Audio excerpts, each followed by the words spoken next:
Hello, Nick. You're up first. Hey Bart. How's it going, Nick? Are you a first-time caller? Yes, this is the first time. Oh, awesome. First-time caller. And where are you playing out of, sir?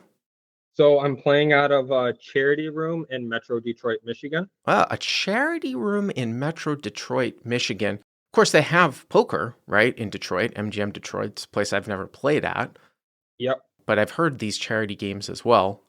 Oh yeah, they're generally a lot. I would say they're a lot better than the casino games. It's a lot like a home game vibe. So more loose games, more passive games, and it's just a more fun environment traditionally too. Yeah, well, I mean, I'm sure they take more money.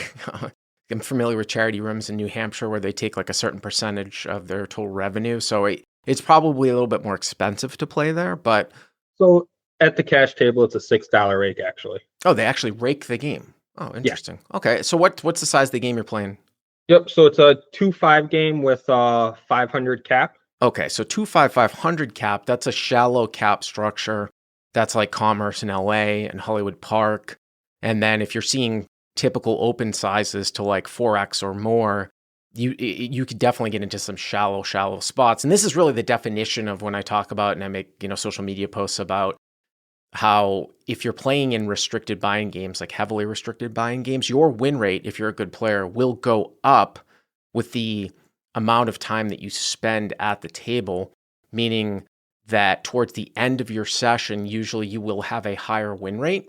And that is because of the fact that your stack, on average, will have increased because you're a winning player and you'll have the opportunity to get deeper with some of the sort of losing players. So it's an interesting little quirk in some of these games. But okay, 500 cap. Yep. And in this specific hand, which is pretty much 90% of the hands, a $10 button straddle is on. Oh my God. That's super shallow, huh? Wow. $10 button straddle. So it starts off like that, and then within an hour, the average stack is at least $1,000 at the table. So people just go in and then rebuy quick.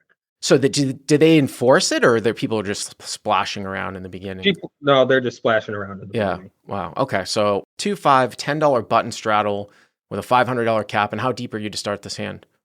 So we are 1,500 effective. The villain is the effective stack. Okay. And the blinds go first, I assume? Yep. Starts Okay. on the small blind, Okay. goes, and that's it. All right. Yep. So it folds to the hijack, Uh-huh. who a little bit on him. His nickname is Angry Steve, basically. Tilt monster. So he tilts, he loves to bluff, plays pretty much any two cards when he's in a certain mood.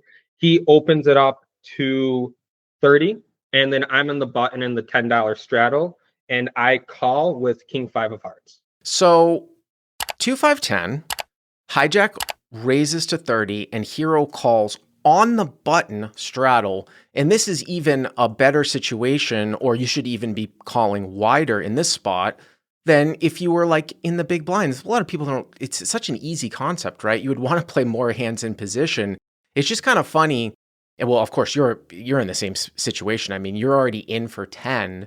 So, the pot is like 40, 45 plus change, and it's, 20 for you to call. But people make this call all the time, closing the action from out of position. Of course, you would call this in position. The only little difference here is if you've got a button straddle where somehow, like, sometimes button straddles will work where like under the gun will go first, then the blinds. Like you don't even have to worry about driving out the blinds in this hand. You are literally closing the action in position, which means that you can call very, very wide here. And I would definitely at least call here with King of Hearts, 5 of Hearts. Probably a good hand to call as opposed to like, say, necessarily like turn it into like a 3-bet bluff or maybe once in a while. But I would probably want to do that with slightly better. So you make the call, and it looks like we're probably like 65 or something like that to the flop. Yeah. Okay. And then the flop comes Ace of Hearts, King of Spades, and 5 of Spades. Ace of Hearts, King of Spades, 5 of Spades. So you flop bottom 2 pair here on Ace King 5. Correct. Yes. But not as the pre-flop raiser. So, if you think about this in your 3-bet, I mean, I don't know the strength of these player types, but normally when you flop 2 pair or better on an Ace King X board, or any board where probably like top 2 or the high sets would have 3-bet pre-flop, in theory, you're not supposed to be doing a lot of raising here. Not even just as an overplay, it's just that you don't have the strong hands if you're going to be 3-betting Ace King, aces and kings almost always. Here, you actually have the worst 2 pair that you can have. You have King 5, but same thing if you had flopped like ace 5 or something like that. Yep. Yeah. And so the action starts off interestingly. The villain checks. Okay. Yep. And then I bet 25. Okay. And then he raises to 60 and I call. So hijack checks, hero bets 25, and the hijack check raises to 60? To 60, okay. That's kind of interesting. I mean, I might bet a little bit larger when check 2 here in this particular spot, just because I just feel like betting 25, I'm kind of like a broken record sometimes on this show. Betting 25 in this spot, I think he gets called at the exact same with the exact same hand range that like betting 40 or 45 does. I mean, I don't know if like jacks are folding to 45 as opposed to like betting, to a $25 bet. Definitely going to call with like any king here. And sometimes you'll see people check like ace X. And if they're not c-betting like maybe Broadway gut shots, they're going to call with that, with like queen jack and things like that. And the absolute pot size is small. So when the absolute pot size is small, it's not like 40s, like, oh, that's a 2/3 bet. Like it is like mathematically, but it's a small pot right now. And then of course that goes the opposite way. As the pot gets larger, you can make a half pot size bet, which is just extreme strength because the pot is so large. So personally, I would have gone a little bit larger. Now that the hijack is check raised to 60, I think you just have a square call, no matter what. It's interesting too, like if the hijack bets instead of checking, whether or not you just call mostly, because of what I had just said. Usually you play these hands kind of slow, but there is something to be said sometimes where if he's going to call with any ace X, you could raise anyways if he had bet. Of course, now that he's check raised, you got to, you obviously just have a square call, and that's what you did, right? Hero calls. Yep, 100. Yep. Yeah. And I agree with you completely. Looking back at it, he's the type of player where I honestly probably could have bet 100 on this flop too. And he was just in that mood during the game, he would have called. Yeah. And it's really kind of interesting too, the small check raise sizing. I mean, obviously you block him having like ace king a little bit and, pocket kings. But yeah, it's kind of small. I mean, it's not even to 3x. And it's weird because a lot of times people, if I had a draw, might want to make it larger or maybe value oriented. But anyways, all right, we're 185 to the turn now. Yep. And then the turn is the 6 of diamonds. So the turn is the 6 of diamonds. So that's a pretty big brick, right? No backdoor or anything. Yep. And then he leads out for 140. All right. So hijack leads 140. So this is way, way off of when we sometimes see somebody check raise and then make the same bet or less, which we call same bet, which is always pretty weak. This is pretty chunky, I would say here. And, I think the way that I would play this is, again, call again. And then, if there's a situation where the river is a brick and he checks to you, of course you're going to value bet, right? Of course you're going to value bet. It's not even a question.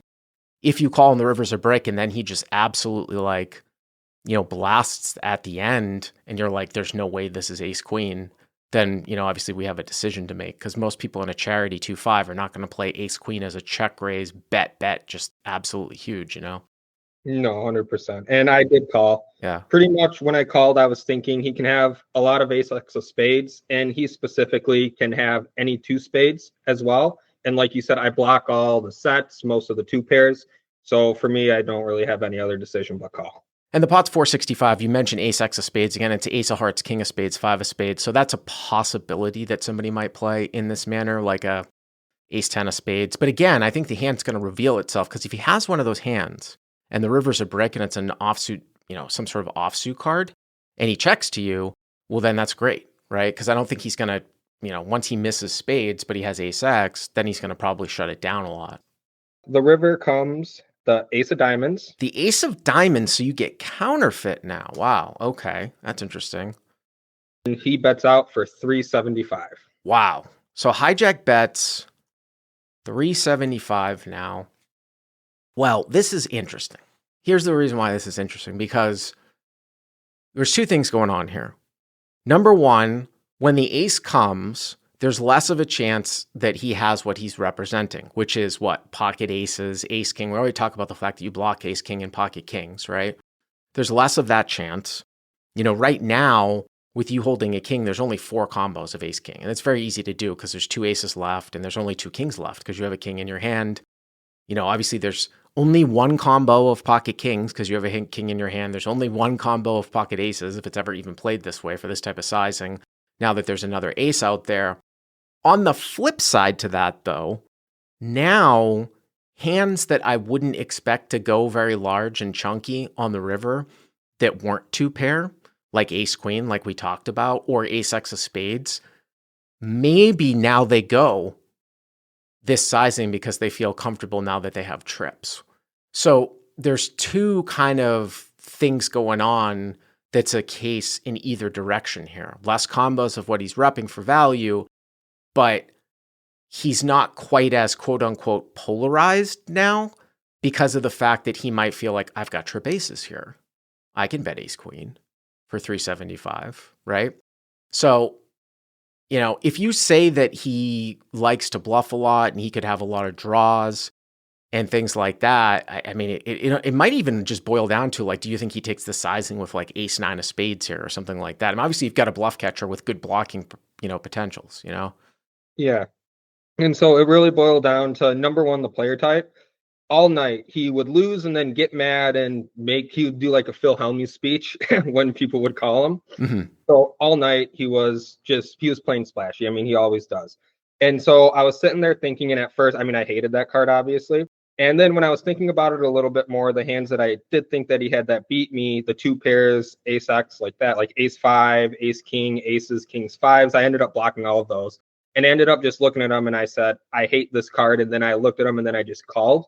And then he just kind of said, you're good, turned over 8-6 of spades, and then just went on his little tirade. So Hero makes the call, and the hijack turns over 8 of spades, 6 of spades, and Hero wins. We jumped ahead there with the result, but I would look at this spot like, all right, he's betting 375 and a 465. So, the pot's like what, 840, it's 375 for me to call. So I'm getting over 2.5 to 1. Well, I'm getting just over 2 to 1 here. Am I good here? Just over 1 out of 3 times. I can certainly make the case here for your case for calling down here just because of the blocking properties of your hand.